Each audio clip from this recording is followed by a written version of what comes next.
একটা মাসলা হলো ঘাস বিক্রি করা জায়েজ আসেনি। এই কথাটা হচ্ছে ব্যাখ্যা সাপেক্ষ। ঘাস বিক্রি করা জায়েজ আসেনি যদি ঘাস আপনার জমিনে যদি থাকে, আর এই ঘাস যদি আপনি সংরক্ষণ করে রাখেন, বেড় দিয়ে রাখেন এবং অন্যান্য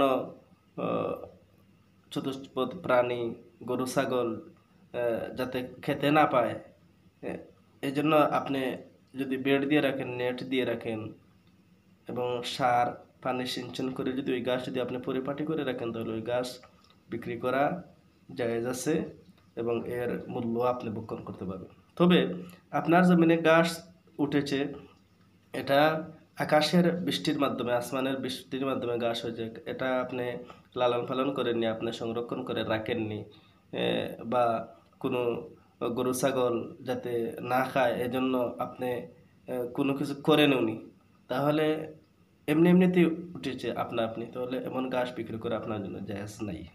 এটা কথার উপরে ফতোয়া আল মুহিতুল বুরহানি এবং ফতোয়া খানিয়া, তাতার খানিয়া, এগুলোতে কিফায়াতুল মুফতি, এই সমস্ত ফতোয়ার কিতাবে এভাবেই বলা হয়েছে যে ঘাস বিক্রি করা জায়েজ হবে না।